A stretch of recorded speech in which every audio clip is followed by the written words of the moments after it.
মালয়েশিয়ার শ্রমবাজারে দীর্ঘদিন ধরেই শক্ত অবস্থানে রয়েছে বাংলাদেশ। ইন্দোনেশিয়াকে ছাড়িয়ে দেশটিতে বাংলাদেশি কর্মীর সংখ্যাই এখন সবচেয়ে বেশি।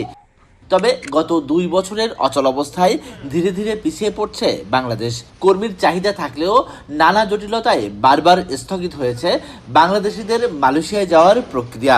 মালয়েশিয়াতে কর্মীর চাহিদা এবং বাংলাদেশের সাথে মালয়েশিয়ার যে একটা সম্পর্কের ধারাবাহিকতা দেখা যাচ্ছে, আমরা মনে করি যে সরকার যত দ্রুত এই বিষয়ে পদক্ষেপ নিয়ে শ্রমবাজারটা উন্মুক্ত করতে পারবে, সেক্ষেত্রে বাংলাদেশিরা লাভবান হবে। গত 1.5 বছর ধরে শুনতেছি, এটা আসলে কতটুকু সত্য এখনো জানা যাচ্ছে না। কোন খাতে আসবে, কত টাকা খরচ হবে। বাংলাদেশ সরকার বলছে যে বিনামূল্যে বিনা খরচে আসতে পারবে, কিন্তু আসলে এটা কতটুকু সত্যতা এখনো আমরা জানতে পারি নাই। যদি আমরা খুব দ্রুততার সাথে এই বিষয়টা না করতে পারি, তাহলে মালয়েশিয়া সরকার যে অন্যান্য দেশ থেকে শ্রমিক নিয়ে আসবে, সেক্ষেত্রে আমাদের শ্রমিক পাঠানোটা অনেক বেশি কঠিন হয়ে যাবে। বাংলাদেশ থেকে কিভাবে এবং কোন প্রক্রিয়ায় কর্মী নেওয়া হবে এ নিয়ে অন্তর্বর্তী সরকারের সময় থেকেই আলোচনা চলছিল।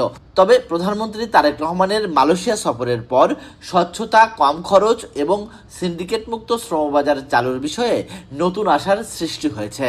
বাংলাদেশের মাননীয় প্রধানমন্ত্রী দেশনায়ক জনাব তারেক রহমানের সদ্য মালয়েশিয়া সফরের পরে লম্বা সময় বন্ধ থাকা মালয়েশিয়ার শ্রমবাজারে ইতিবাচক একটা পরিবর্তন এসেছে।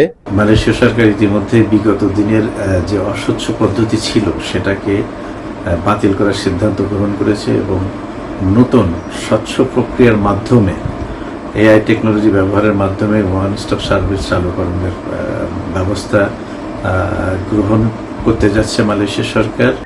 আমরা চাই সিন্ডিকেট মুক্ত, স্বচ্ছ, নির্ভুলভাবে কর্মী আসুক, যাতে আসার পরে ভুক্তভোগী যাতে না হয়। মালয়েশিয়ার মানব সম্পদ মন্ত্রী জানিয়েছেন, বাংলাদেশ সহ 12টি দেশ থেকে কর্মী নিয়োগ প্রক্রিয়ায় স্বচ্ছতা ও গতি আনতে যুক্ত হচ্ছে এআই প্রযুক্তি। পাশাপাশি চালু করা হচ্ছে ওয়ান স্টপ সেন্টার।